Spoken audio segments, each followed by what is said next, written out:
അടുത്തത് അതിൻ്റെ മറ്റേ വരച്ച ഡയഗ്രാമാണ്. അടുത്തത് പറയുന്നത് എൻഡോസൈറ്റിക് പാത്വേ ആണ്. ഇത്ര നേരം പറഞ്ഞ സൈറ്റോസോളിക് പാത്വേ ആണ്. സൈറ്റോസോളിക് പാത്വേയിൽ വിത്തിൻ ദ സെല്ല് കാണുന്ന ആൻറ്റിജൻ ആണെന്ന് പറഞ്ഞു. ഇപ്പോൾ എൻഡോസൈറ്റിക്കിൽ നേരെ തിരിച്ചാണ്, ഔട്ട്സൈഡ് ദ സെല്ല്, പുറത്തുനിന്ന് വരുന്ന ഒരു സെല്ലിൽ നിന്നാണ്. ഇവിടെ എക്സോജീനസ് ആയിട്ടുള്ള ആൻറ്റിജനാണ് പ്രോസസ്സും പ്രസൻറ്റും ചെയ്യുന്നത്. എക്സാമ്പിൾ ബാക്ടീരിയ, പുറത്തുനിന്ന് വരുന്ന ഒരു ബാക്ടീരിയ. ഇവിടെ എന്താണെന്ന് വെച്ച് കഴിഞ്ഞാൽ ആദ്യം ഫാഗോസൈറ്റോസിസ് നടക്കും, എന്നിട്ട് എൻഡോസൈറ്റോസിസ് നടക്കും. ആൻറ്റിജനെ അല്ലെങ്കിൽ ഫാഗോസൈറ്റോസിസ് അല്ലെങ്കിൽ എൻഡോസൈറ്റോസിസ് അല്ലെങ്കിൽ രണ്ടും നടക്കും. പിന്നെ നമ്മുടെ ആൻറ്റിജനെ മാക്രോഫേജും ഡെൻഡ്രിറ്റിക് സെല്ലും ഒന്ന് ഇന്റർണലൈസ് ചെയ്യും. ഇതിൻ്റെ ബാക്കിയുള്ള ഇവിടെ MHC ക്ലാസ് 2 ആണുള്ളത്, CD4 ആണ് റെക്കഗ്നൈസ് ചെയ്യുക. അപ്പോൾ നമുക്ക് ആദ്യം സ്റ്റെപ്സിലേക്ക് പോകാം. സ്റ്റെപ്പ് എന്ന് പറയുമ്പോൾ നമ്മുടെ ആദ്യം പെപ്റ്റൈഡ് ആൻറ്റിജനിൽ നിന്നുണ്ടായ പെപ്റ്റൈഡിനെ എൻഡോസൈറ്റിക് വെസിക്കിൾസിലേക്ക് പോകുന്നു. MHC ക്ലാസ് 2ലേക്ക് ട്രാൻസ്പോർട്ട് ചെയ്യുന്നു. അസംബ്ലി പെപ്റ്റൈഡ് വന്ന് ബൈൻഡ് ചെയ്യുന്നു. ആദ്യത്തെ സ്റ്റെപ്പ് ഡീറ്റെയിൽ ആയിട്ട് നോക്കാം. പെപ്റ്റൈഡ് ആൻറ്റിജൻ ഇന്റർണലൈസ്ഡ് മോളിക്യൂൾസ് അത് ആൻറ്റിജൻ നിന്ന് പെപ്റ്റൈഡ് ഉണ്ടാകുന്നു. അതായത് നമ്മുടെ ആൻറ്റിജൻ ഒരു ഇന്റർണലൈസ് ആയി കഴിഞ്ഞ് കഴിഞ്ഞാൽ അത് പെപ്റ്റൈഡ്സ് ആയിട്ട് ഡീഗ്രേഡ് ആകും. അതിന് കുറച്ച് സ്റ്റെപ്സ് ഉണ്ട്. എൻഡോസൈറ്റിക് പാത്വേ എന്ന് പറഞ്ഞു കഴിഞ്ഞാൽ ആദ്യം നമ്മുടെ ഈ ബാക്ടീരിയ ഉള്ളിലേക്ക് കടന്നു, ഫാഗോസൈറ്റോസിസ് വഴി ഉള്ളിലേക്ക് കടന്നു, ഇന്റർണലൈസ്ഡ് ആയി നമ്മുടെ അസിഡിക് കമ്പാർട്ട്മെന്റിൽ കൂടെ പോകും. അതായത് ആദ്യം ഏർലി എൻഡോസോംസ് ഉണ്ടാവും, അവിടെ 6 to 6.5 ആണ് pH. പിന്നെ ലേറ്റ് എൻഡോസോം, ഈ ലൈസോസോം വന്നിട്ട് ബൈൻഡ് ചെയ്തിട്ട് ആ ഒരു ഇതില്ലേ ലൈസോസോം ഫോർമേഷൻ ഫസ്റ്റ് സെമ്മിൽ പഠിച്ചില്ലേ, ആ ഒരു പ്രോസസ്സ്. ഏർലി എൻഡോസോം, ലേറ്റ് എൻഡോസോം, പിന്നെ എൻഡോലൈസോസോം, അവസാനം ലൈസോസോമായിട്ട് മാറും. ആ സ്റ്റെപ്സ് സെൽ ബയോളജിയിൽ പഠിച്ചത് ഓർക്കാം. അപ്പോൾ ലൈസോസോമിന്റെ pH അവിടെ വരുന്നത് 4.5 to 5 ആണ്. അസിഡിക് pH ആണ്. ഈ ഇന്റർണലൈസ്ഡ് ആയിട്ടുള്ള ആൻറ്റിജൻ മൂവ് ചെയ്തപ്പോൾ പറഞ്ഞു ഏർലിയിൽ നിന്ന് ലേറ്റ് എൻഡോസോമിലേക്ക് പോയി അവസാനം ലൈസോസോമായിട്ട് ഫോം ചെയ്തു. pH കുറവാണ്, അസിഡിക് pH ആണ്. അവിടെ വെച്ച് നമ്മുടെ ആൻറ്റിജൻ ഈ കമ്പാർട്ട്മെന്റ്സിനുള്ളിൽ വെച്ച് തന്നെ, അതായത് ലൈസോസോം എന്ന് പറഞ്ഞാൽ ലൈസോസോം കമ്പാർട്ട്മെന്റിൽ വെച്ച് തന്നെ നമ്മുടെ ആൻറ്റിജൻ ഡീഗ്രേഡ് ആവും. ഒരു 13 to 18 റെസിഡ്യൂസ് ഫോമിൽ ഡീഗ്രേഡ് ആകും. അമിനോ ആസിഡ്സ് ആ ഒരു ലെങ്ത്തിൽ ഡീഗ്രേഡ് ആകും. ഡീഗ്രേഡ് ആയതിനു ശേഷം ഇവിടെ പറയുന്ന വേറൊരു കാര്യം കൂടി ഉണ്ട്. അതായത് നമ്മുടെ പെരിഫറിയിൽ നിന്ന് ഉള്ളിലേക്ക് ഇൻവേർഡിലേക്കാണ് ഏർലി എൻഡോസോമിൽ നിന്ന് ലേറ്റ് അങ്ങനെ പോകുന്നത്. ആൻറ്റിജൻ ഒരു കമ്പാർട്ട്മെന്റിൽ നിന്ന് നെക്സ്റ്റ് കമ്പാർട്ട്മെന്റിലേക്ക് ക്യാരി ചെയ്യുന്നത് സ്മോൾ ട്രാൻസ്പോർട്ട് വെസിക്കിൾസിന്റെ ഹെൽപ്പോട് കൂടിയിട്ടാണ്. അപ്പോൾ ഇവിടെ പറഞ്ഞത് നമ്മുടെ ആൻറ്റിജൻ ഉള്ളിലേക്ക് കടന്ന് ഫാഗോസൈറ്റോസിസ് വഴി ഇന്റർണലൈസ്ഡ് ആയിട്ടുള്ള ആൻറ്റിജനെ ഏർലി ടു ലേറ്റ് എൻഡോസോം അവസാനം ലൈസോസോമായി, pH വളരെ കുറവാണ്. അവിടെ വെച്ച് ആൻറ്റിജൻ ഡീഗ്രേഡ് ആകുന്നു, 13 to 18 റെസിഡ്യൂസ് ആയിട്ട് മാറുന്നു. ഈ സെക്കൻഡ് പ്രോസസ്സാണ് ഉള്ളത്. സെക്കൻഡ് സ്റ്റെപ്പ് എന്ന് പറയുന്നത് MHC ക്ലാസ് 2 ആണ്. ക്ലാസ് 2ലേക്ക് ട്രാൻസ്പോർട്ട് ആക്കാം നമ്മുടെ വെസിക്കിളിനെ. നമുക്കറിയാം MHC ക്ലാസ് 2ന്റെ സ്ട്രക്ചറിൽ അറിയാം. അത് റഫ് എൻഡോപ്ലാസ്മിക് റെറ്റിക്കുലത്തിൽ തന്നെയാണുള്ളത്. അതിന് 3 pairs of alpha beta chains ഉണ്ടെന്ന് അറിയാം. പിന്നെ എന്നിട്ട് അതിനൊരു അസോസിയേറ്റഡ് ആയിട്ടുള്ളൊരു പ്രോട്ടീൻ, അതായത് ഇൻവേരിയൻറ്റ് ചെയിൻ എന്ന് പറയും, ഇൻവേരിയൻറ്റ് ചെയിനും കൂടി അവിടെ ഉണ്ട്.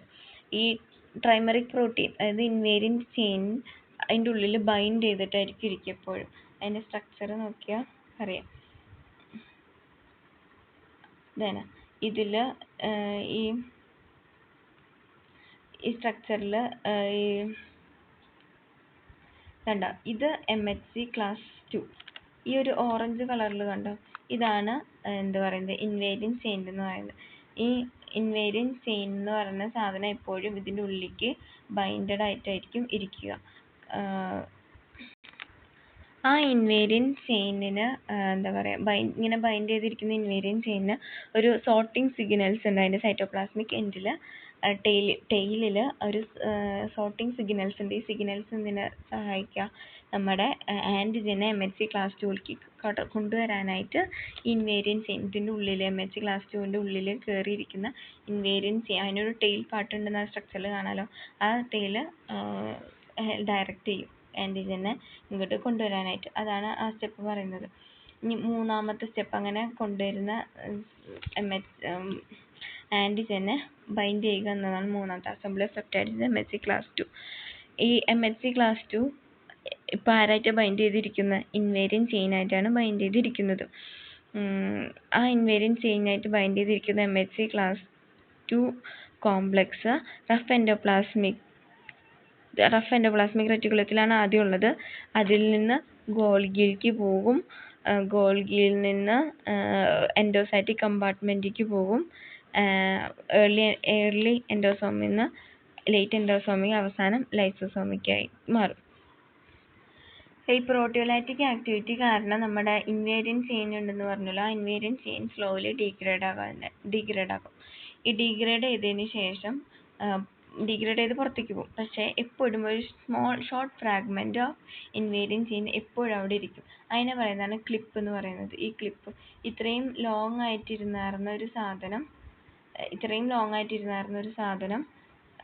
ഇപ്പോൾ ഒരു ക്ലിപ്പ് മാത്രം, ഒരു കുഞ്ഞൊരു സാധനമായിട്ട് മാറി. ബാക്കിയുള്ളതൊക്കെ ഡീഗ്രേഡ് ആയിട്ട് പോയി. അപ്പോൾ ഈ short fragment of invariant chain remained clip അതവിടെ എപ്പോഴും അറ്റാച്ച്ഡ് ആയിട്ടിരിക്കും. ഈ ക്ലിപ്പ് എന്തുകൊണ്ടാണ് അവിടെ ബൈൻഡ് ചെയ്തിരിക്കുന്നതെന്ന് വെച്ച് കഴിഞ്ഞാൽ മെച്ചുവേർഡ് ആയിട്ടുള്ള ആൻറ്റിജൻ മാത്രം വന്ന് ബൈൻഡ് ചെയ്യുള്ളൂ.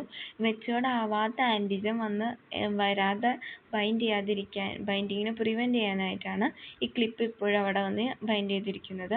പിന്നെ ഇതിന് നമ്മൾ നേരത്തെ പാത്വേയിൽ കുറേ ചാപ്റ്റേഴ്സിനെ പറ്റി പറഞ്ഞു, കാൽനെക്സിനും അതൊക്കെ പറഞ്ഞായിരുന്നു. ഇവിടെ പറയുന്നത് HLA DOയും DMും ആണ്. ഈ DOയും DMും നമ്മൾ മുന്നേ പഠിച്ചിട്ടുണ്ടായിരുന്നു MHCയിൽ പറഞ്ഞപ്പോൾ. അതിൽ മിസ് അന്ന് തന്നെ പറഞ്ഞായിരുന്നു DOയും DMും ആണ് ഇമ്പോർട്ടൻ്റ് എന്ന് പറഞ്ഞായിരുന്നു. അതിവിടെയാണ് വരുന്നത്. ഈ DOയും DMും ആണ് ഇവിടെ റെഗുലേറ്ററി ചാപ്റ്റേഴ്സ് ആയിട്ട് ഹെൽപ്പ് ചെയ്യുന്നത്. ഈ DM ക്ലിപ്പിനെ മാറ്റും. ഇവിടെ ക്ലിപ്പ് ഓൾറെഡി അറ്റാച്ച്ഡ് ആയിട്ട് ഇരിക്കുകയാണല്ലോ. ഈ ക്ലിപ്പിൻ്റെ സ്ഥലത്ത് ക്ലിപ്പിനെ മാറ്റാനാണ് ഈ DLും HLA DMും DOയും വന്ന് ചെയ്യുന്നത്.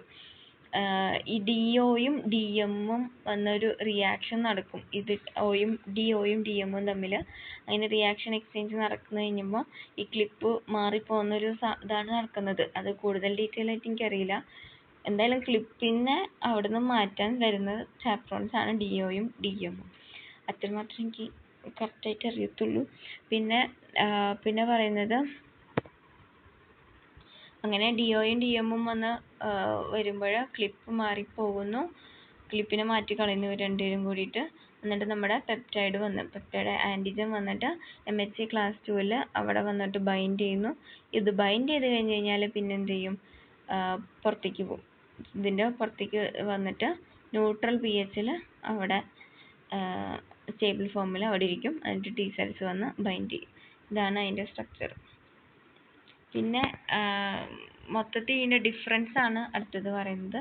ആദ്യം എന്താ പറയുക, എൻഡോജീനസ് പാത്വേ, അതായത് സൈറ്റോസോളിക്, നമ്മൾ ആദ്യം പറഞ്ഞ പാത്വേ ഇതിൽ എന്ന് പറഞ്ഞു വെച്ച് കഴിഞ്ഞാൽ ഒരു എൻഡോജീനസ് പ്രോട്ടീൻ ആൻറ്റിജൻ, ഉള്ളിലുണ്ടാകുന്ന ആൻറ്റിജനെ പ്രോട്ടിയോസോം വന്ന് ഉള്ളിലേക്ക് കടത്തിവിട്ട് ഡീഗ്രേഡ് ചെയ്ത് പെപ്റ്റൈഡായിട്ട് ടാപ്പിൻ്റെ ഉള്ളിൽ കൂടെ കടത്തി വിടുന്നു.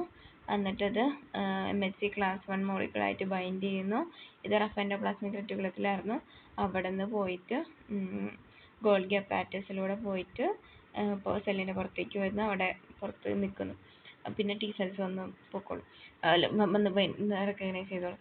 ഇവിടെ രണ്ടാമത് പറഞ്ഞ എക്സോജീനസ് പാത്വേയിൽ എന്ന് പറയുമ്പോൾ നമ്മുടെ ആദ്യം പുറത്തുനിന്ന് ഒരു ആൻറ്റിജനാണ് വരുന്നത്. പുറത്തുനിന്ന് ഒരു ആൻറ്റിജൻ വരുന്നു, ഫാഗോസൈറ്റോസിസ് വഴി ഉള്ളിലേക്ക് കടക്കുന്നു. ഉള്ളിലേക്ക് കടന്നു കഴിഞ്ഞ് കഴിഞ്ഞാൽ അത് ഏർലി എൻഡോസോമ്, ലേറ്റ് എൻഡോസോമ്, ലൈസോസോമ്, അങ്ങനെ ലൈസോസോമായി കഴിഞ്ഞ് കഴിഞ്ഞാൽ അതിനെന്ത് ചെയ്യാൻ പറ്റും? അതോടൊപ്പം ലൈസോസോമായി അവിടെ ഇരിക്കുന്നു. അതോടൊപ്പം തന്നെ നമ്മുടെ MHC class 2 molecule invariant chain വന്ന് ബൈൻഡ് ചെയ്ത് അവിടെ ഇരിക്കുന്നു. എൻഡോപ്ലാസ്മിക് റെറ്റിക്കുലത്തിൽ നിന്ന് മാറിപ്പോയിട്ട് ഗോൾഗിയിലേക്ക് പോകുന്നു. ഗോൾഗിയിൽ നിന്ന് ഇതത് ഇവിടെ മറ്റോടത്ത് നമ്മൾ പറഞ്ഞത് ബൈൻഡ് ചെയ്തതിന് ശേഷമാണ് ഇവിടെ പറഞ്ഞത് നമ്മുടെ ആൻറ്റിജൻ വന്ന് MHC ക്ലാസ് 1 ബൈൻഡ് ചെയ്താലാണ് MHC ക്ലാസ് 1 റഫ് എൻഡോപ്ലാസ്മിറ്റിൽ നിന്ന് വിട്ടുപോകത്തുള്ളൂ എന്ന് പറഞ്ഞു. പക്ഷെ ഇവിടുത്തെ കേസ് അങ്ങനെയല്ല. MHC ക്ലാസ് 2 മീഡിയം ചെയിൻ വന്ന് ബൈൻഡ് ചെയ്ത് കഴിഞ്ഞാൽ റഫ് എൻഡോപ്ലാസ്മിറ്റിൽ നിന്ന് പോയിട്ട് ഗോൾഗിന്ന് പോയിട്ട് അവിടെ വെച്ചിട്ട് എന്താ പറയാ എൻഡോസോമൽ കമ്പാർട്ട്മെന്റ് ഫോം ചെയ്തിട്ട് ആണ് ഈ നേരത്തെ ലൈസോസോമൽ കമ്പാർട്ട്മെന്റിൽ ഇരിക്കുന്ന ആന്റിജൻ ഉള്ളിലേക്ക് കടക്കുന്നത്. ഇതെന്ന് പറയുന്നത് എൻഡോസോമൽ കമ്പാർട്ട്മെന്റ് ആണ്. ഏർലി ലേറ്റ് എൻഡോസോമൽ കമ്പാർട്ട്മെന്റ്സ് ഉണ്ടല്ലോ, അങ്ങനെ എൻഡോസോമൽ കമ്പാർട്ട്മെന്റ്സിന്റെ ഉള്ളിലേക്ക് ഈ എൻഡോസോമൽ കമ്പാർട്ട്മെന്റ്സിന്റെ ഇവിടെയുള്ള എൻഡോസോമൽ കമ്പാർട്ട്മെന്റിലോ ഇവിടേക്കാണ് നമ്മുടെ ഇതേപോലെ ഫോം ചെയ്തിട്ടാണ് നമ്മുടെ MHC ക്ലാസ് 2 ഇവിടെ വരുന്നു. ക്ലിപ്പാണ് ഇവിടെ ഉള്ളത്. ക്ലിപ്പിനെ മാറ്റുന്നത് DO ഉണ്ട് DM ഉണ്ട്. ക്ലിപ്പിനെ മാറ്റിയിട്ട് ആന്റിജൻ വന്ന് കയറിയിരിക്കുന്നു. അങ്ങനെ അത് പുറത്തേക്ക് പോകുന്നു. ഇത്രയാണ് എനിക്ക് മനസ്സിലായത്.